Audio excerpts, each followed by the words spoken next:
आज जो मैं आपको सुना रहा हूँ कहानी, शायद सुनने के बाद आपकी आंखों में आ जाएगा पानी। ये कहानी लगन, समर्पण, निष्ठा और साथ की है। ये कहानी जितनी मेरी है उतनी ही आपकी है। इस कहानी का जो मुख्य किरदार है वो हमारे आपके जीवन का आधार है। वो आपके लिए ज़्यादा, अपने लिए कम बनी है। हाँ जी, बिल्कुल सही समझ रहे हैं आप। वो हमारे आपकी पत्नी है। वो हमारी आपकी पत्नी है। कभी आपने सोचा कि वो आप एक के साथ रिश्ता जोड़ा था, लेकिन एक के साथ रिश्ता जोड़ने के लिए उसने घर, गली, आंगन, मोहल्ला, सखी, सहेली, माँ बाप, न जाने कितनों रिश्तों से अपना मुंह मोड़ा था। याद करिए, जब आपके साथ ब्याही थी और आपके घर आई थी तो बहू, भाभी, दुल्हन, न जाने कितने नामों के साथ बुलाई जाती थी। ये सुनकर कि वो मन ही मन मुस्कुराए जाती थी। घर के सारे लोग उसी के भरोसे रहते थे। शायद इसीलिए अंग्रेजी में हम उसे हाउसवाइफ कहते थे। कुछ ही दिनों तक उसने दुल्हन होने का आनंद जिया। फिर झाड़ू, पोछा, बर्तन, चूल्हा, चौका, इन सब ने उसको जकड़ लिया। रोज हमारे लिए नाश्ते से लेकर खाने तक कुछ खास रखना, हमारी लंबी उम्र के लिए न जाने कितने उपवास रखना। कुछ महीनों बाद किलकारी गूंजी तो सारे खौफ सजे। वो मां बनी तो हम भी बाप बने। जैसे जैसे वो उम्र की सीढ़ियां चढ़ती गई, जैसे जैसे वो उम्र की सीढ़ियां चढ़ती गई, जवाबदारियां कुछ न कुछ रोज बढ़ती गईं। एक तरफ बच्चे पे नजर, दूसरी ओर मैं ऑफिस के लिए लेट न हो जाऊं इस बात का डर। सब कुछ बराबर हो, कुछ रह न जाए, और इस बात पर भी ध्यान कि गैस पर रखा हुआ दूध कहीं बह न जाए। घर वालों की फरमाइशों का चूल्हा जो एक बार चलता, घर वालों की फरमाइशों का चूल्हा जो एक बार जलता, तो कब सुबह, कब शाम, कब रात हो गई उसे पता ही नहीं चलता।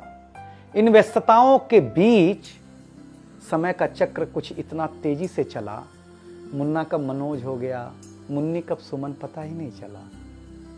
अब तक जो था प्यार, अब उसने अपना नाम बदल करके रख लिया था तकरार।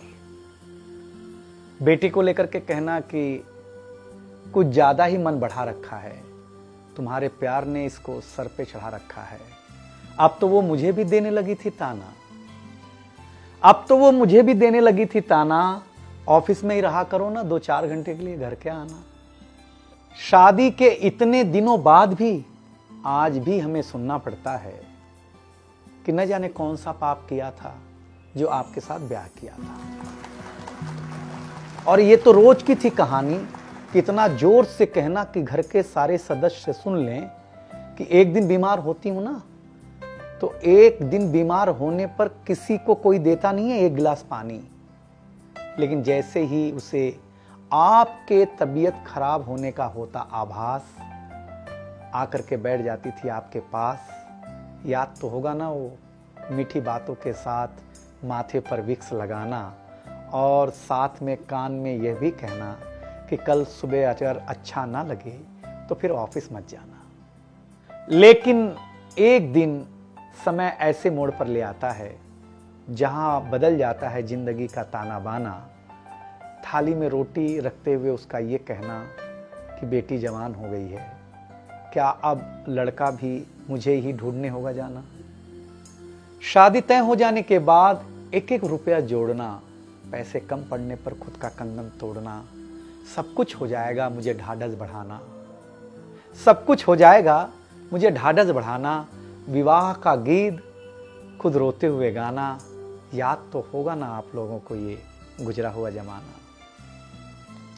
कुछ समय बाद जब हम जवाबदारियों से मुक्त हो जाते हैं तो कुछ ज्यादा ही धर्मयुक्त हो जाते हैं। उम्र के अंतिम पड़ाव पर हम बीमारियों के बीच जीने लगे हैं। बिना शक्कर की चाय पीने लगे हैं। लेकिन सच ये है कि जब तक हमारी आपकी पत्नी साथ है, चाय मीठी हो न हो, लेकिन जिंदगी में पूरी मिठास है। जबकि पत्नी के बारे में बहुत कम लिखा गया है, हर जगह माँ का ही गुणगान है। मैं मानता हूँ कि माँ महान है, लेकिन आपके जीवन में आपकी पत्नी का भी महत्वपूर्ण योगदान है। तो आपसे निवेदन इतना सा है कि आप अगर घर पर हों या घर पर जाएं तो अपनी पत्नी का हाथ हाथ में रख करके संतोषानंद जी का लिखा हुआ एक गीत गाएं कि तू धार है नदिया की, मैं तेरा किनारा हूँ, तू मेरा सहारा है, मैं तेरा सहारा हूँ। आँखों में समंदर है, आशाओं का पानी है, जिंदगी कुछ भी नहीं, तेरी मेरी कहानी।